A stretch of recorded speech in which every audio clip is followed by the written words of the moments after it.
Aleluia. Glória a Deus. Deus é lindo Glória a demais. Jesus. Glória. Glória a Deus. Vamos colocar de pé, queridos, por favor.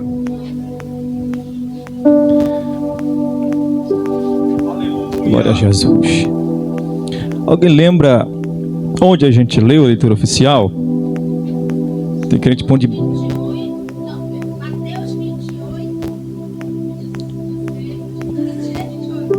Isso, Mateus capítulo 26, versículo 28.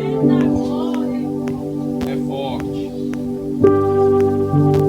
Glorificado seja o Senhor Jesus. Deus lindo, Deus maravilhoso. Glória. Amém, irmãos. Glória a Deus. Tá difícil Mateus aí. Não tem nessa daí, Mateus. Glória a Jesus. Tem não. Glória a Deus. Amém. Diz assim a palavra do Senhor. Versículo 28. Porque esse é o meu, repita, sangue. O sangue do Novo Testamento que é derramado por muitos para remissão dos... Pai, a tua palavra Aleluia. é linda, é maravilhosa e alimenta a nossa alma, porque nem só de pão vive o homem, mas de toda palavra que sai da boca de Deus. Papai querido, obrigado pelas tuas revelações. Agora nos inspira a pregar a tua palavra para a edificação da tua eleita, que é a tua igreja, que é o teu corpo. Continua conosco, poderoso Espírito, nos direcionando na tua palavra. E você crê, diga Amém. glória a Jesus. Então sente aí, dando glória a Deus e aleluia. Glória a Jesus. Queridos, pense em uma passagem linda que é Mateus capítulo 26, né, que é a última Páscoa e a instituição da ceia do Senhor Jesus. Coisa linda. A Bíblia aqui traz um alimento espiritual para a gente tão maravilhoso, que é o memorial, né, do Senhor Jesus na cruz do Calvário. Aleluia, em favor de nossa vida. No capítulo 26, do versículo 17 ao 29 em diante, antes do Pedro ser avisado, né, que ele ia trair a Jesus, o povo estava comemorando a Páscoa judaica.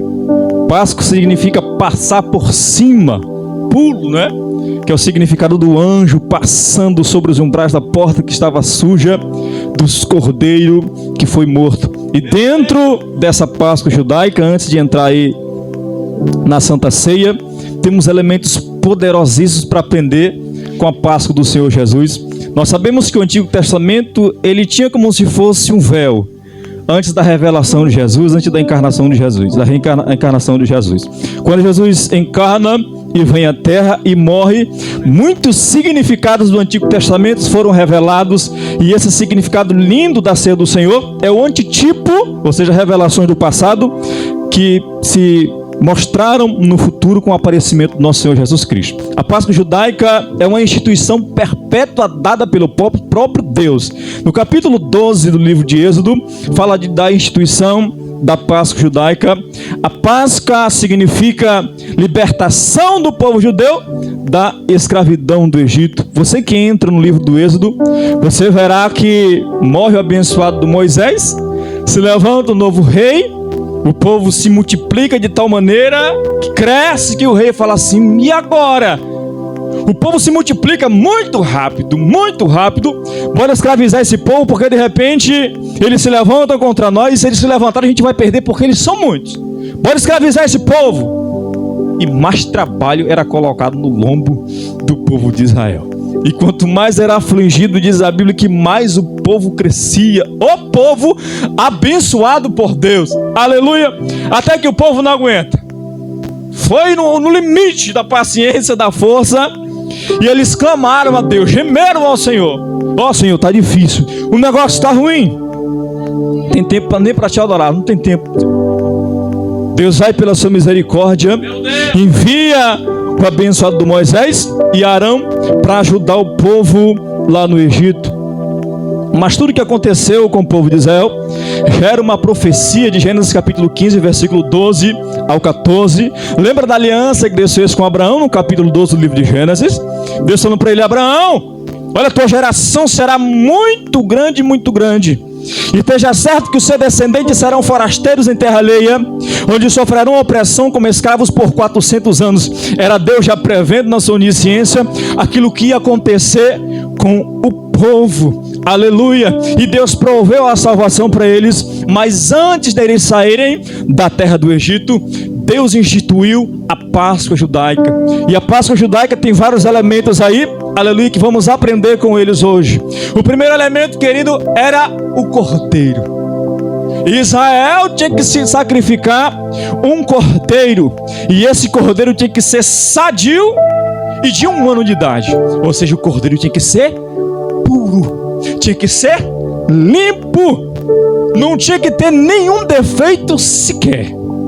Se o cordeiro tivesse algum defeito, Deus não aceitava o sacrifício. Quem não lembra de Gênesis capítulo 4, né? Que o abençoado Caim foi oferecer um sacrifício ao Senhor, e Deus não aceitou o sacrifício dele. E Deus, quando vê o sacrifício de Abel, sente o cheiro, aleluia, e aceita o sacrifício de Abel. Então para Deus tem que ser um sacrifício perfeito. Para Deus o sacrifício tinha que ser perfeito. O outro elemento da Páscoa era o pão sem fermento. Eu nunca comi pão sem fermento, mas não deve ser gostoso. Não é que o pão com fermento você já come, já é macio. E quando o pão, tenho certeza que é um pão duro e seco. Aleluia!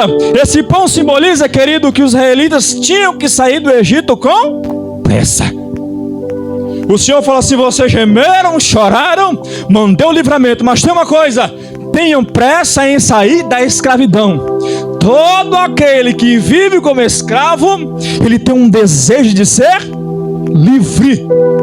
Coloquemos isso na nossa cabeça. Lógico que o pão sem fermento tem outro significado, que é o pecado, mas vamos ver isso só nascer do Senhor Jesus. E também tinham as ervas amargas, que significavam a lembrança dos tempos amargos da escravidão do Egito. Olha o significado das ervas amargas.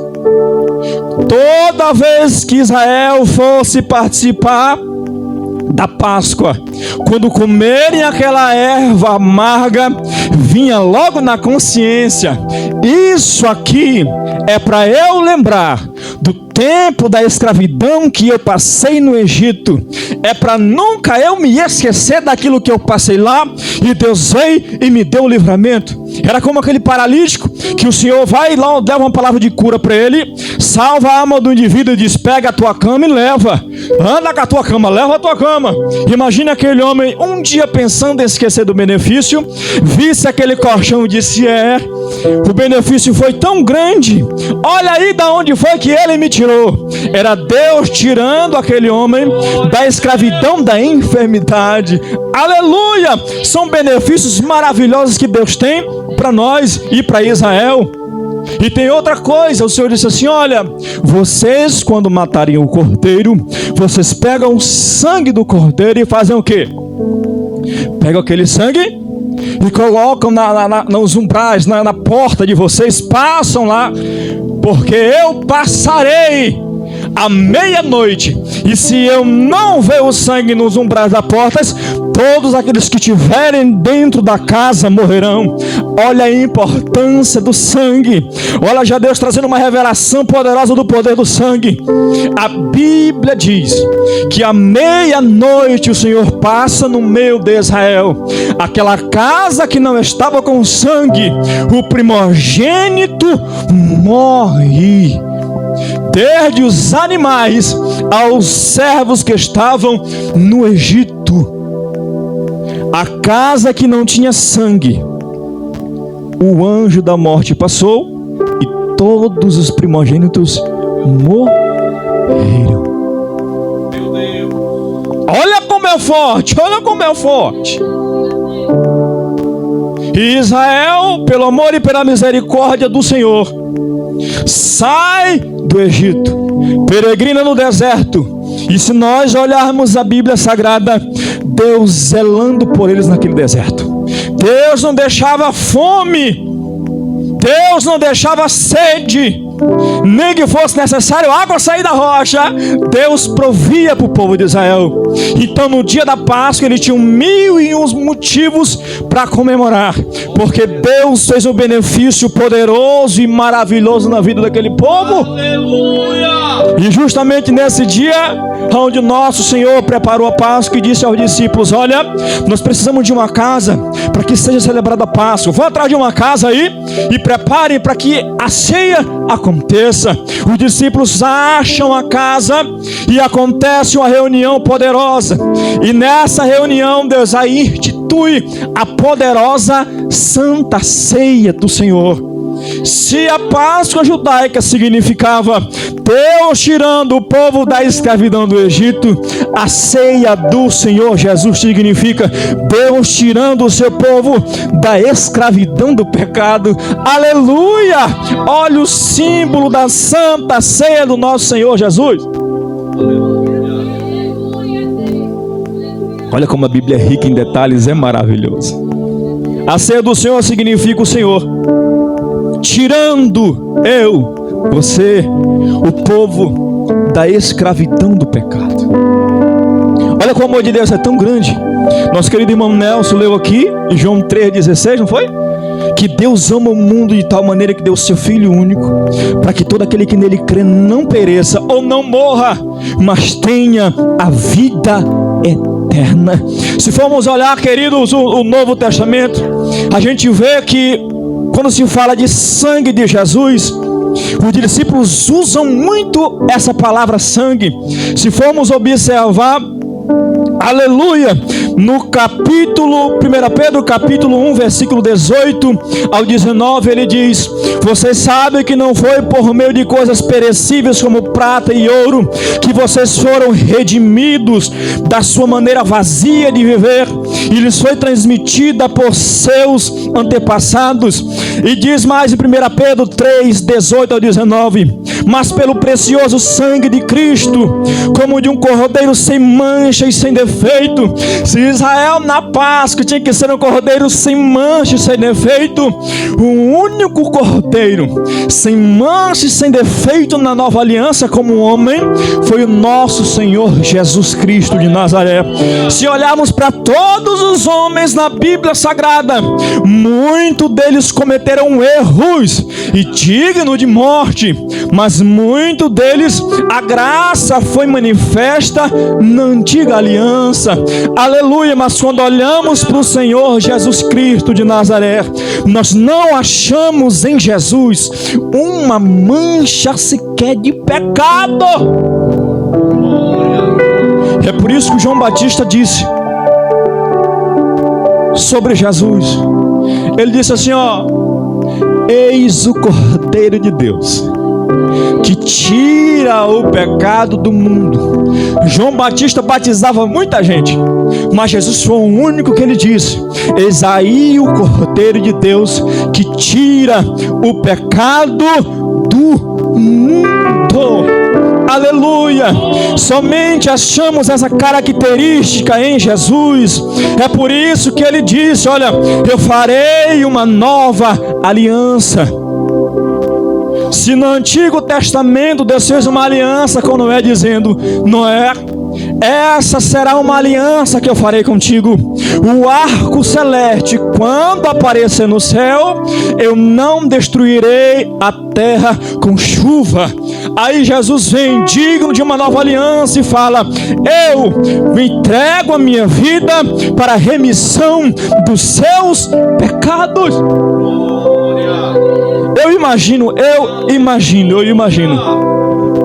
a gente com uma dívida com Deus. E Paulo tratava sobre isso, que nós somos devedores a Deus. Imagine um contrato. E esse contrato era: não peque. Esse contrato era: não transgrida a minha lei. Não faça nada que me entristeça. Não faça nada que me separe de você. Isso era Deus. Não faça absolutamente nada aquilo que me desagrade.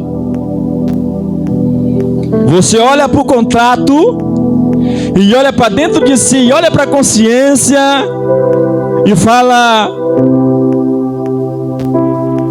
não tem como eu cumprir esse contrato. E agora que você é devedor, o que eu vou fazer contigo, já que tu não pode cumprir esse contrato? Só tem uma solução. Se você não pode cumprir, você morre. Porque aquele que transgride a lei do Senhor, ele é digno de morte. E essa morte é dolorosa. Essa morte é espiritual. Essa morte é quando a alma do indivíduo é lançada no lago de fogo e enxofre por sofrimento eterno. E aí, irmãos, como é que a gente vai cumprir esse contrato? Aí aparece uma pessoa, um homem, um ser perfeito, e fala assim para você e para mim: tu não consegues cumprir o contrato? Não consigo, Senhor, e agora? Não se preocupe, eu assinarei esse contrato, aleluia, com meu próprio sangue. Aleluia, louvado seja o nome do Senhor Jesus. A irmã cantou um hino que tinha o nome Redenção. Redenção significa libertação diante de um pagamento. E aonde a gente leu que a gente não foi comprado com prata e com ouro, não fomos comprados com coisas incorruptíveis, mas nós somos comprados com o sangue do Senhor Jesus. O contrato foi assinado com o sangue do nosso Senhor, e hoje nós temos a oportunidade de ter o nome escrito no livro da vida. Temos a oportunidade de sentir essa presença gloriosa do Espírito Santo. Nós temos, aleluia, a oportunidade de chegar e orar e Deus ouvir a nossa oração, e ouvimos a sua voz, e ouvimos, aleluia, aquilo que Ele quer de sua vontade para a gente nesses últimos dias. Olha como coisa linda e maravilhosa. Foram tantos benefícios que o Senhor fez a nós pela morte dele na cruz do Calvário, que todo santo dia, quando nós acordarmos e botarmos o nosso pé no chão, dizemos: Senhor, muito obrigado por ter me tirado da escravidão do pecado e me transportado para o teu reino de luz. Aleluia! Porque um dia eu era chamado de imundo, mas hoje o Senhor me santificou para a honra e glória do teu poderoso nome. E diante dessa aliança que Jesus fez, nós herdamos mais poderosas e maravilhosas promessas. Foi Paulo quem disse isso. Paulo fala e diz: um concerto só pode ser validado quando acontece a morte daquele que fez o concerto. Exemplo, o meu pastor tem na conta dele R$1 milhão. E esses R$1 milhão, ele fala assim: eu vou deixar esse R$1 milhão para o meu genro, glória a Jesus, evangelista Rosivaldo. Esse contrato só vai ser válido, esse pacto só vai ser válido depois da morte dele, que eu não desejo que morra tão cedo. Aleluia! E quando o meu Jesus morre na cruz do Calvário, o concerto, ele é validado para a honra e glória do nome do Senhor Jesus Cristo. E ele disse: olha, antes de cantar um hino para ir para o Getsemane, Jesus, imagina Jesus falando: olha, essa aqui vai ser a última ceia na terra. Olhando por isso, essa aqui vai ser a última ceia da terra. Eu só vou beber de novo com vocês lá no reino de meu Pai. Irmãos, oh meu Deus, eu não sei se você pensa, mas eu já imagino a ceia no céu. Irmão, deve ser uma maravilha. Aleluia. Imagine você se encontrar com aquele que tem uma marca aqui do lado, com as mãos perfuradas. Você olhar para ele e dizer: eita, a promessa que o Senhor fez na terra se cumpre hoje no céu, e nós cearemos na tua presença, Jesus. Aleluia. Mas se não fosse esse sangue precioso, o que seria da igreja de Cristo? Pereceríamos e morreríamos no nosso pecado. Mas quando Jesus morre na cruz, Ele morre a minha morte e me dá o direito de ter vida. Oh, glória, aleluia.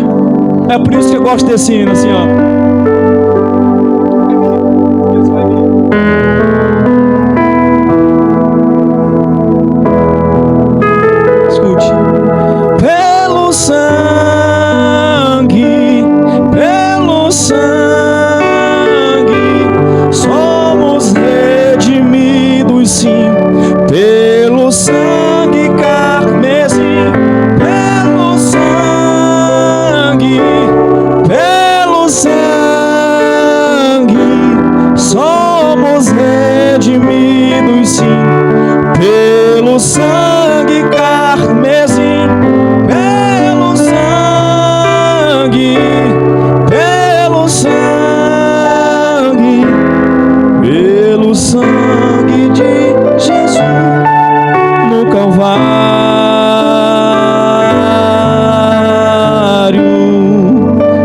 O sangue de Jesus, o que seria da sua igreja? E esse benefício hoje a gente vai trazer à nossa memória, e que toda vez que nós pensarmos em largar a cruz, toda vez que a cruz estiver pesada, a gente olha para o sacrifício e fala assim: pior sofrimento ele passou por mim. Então para onde eu posso ir? Se só o Senhor tem o poder de vida eterna, só Ele pode me dar a vida eterna. Eu quero que a gente guarde, não você, mas a gente guarde essa palavra no nosso coração e possamos lembrar daquilo que Ele fez por nós na cruz do Calvário. Amém? Eu agradeço a oportunidade em nome de Jesus.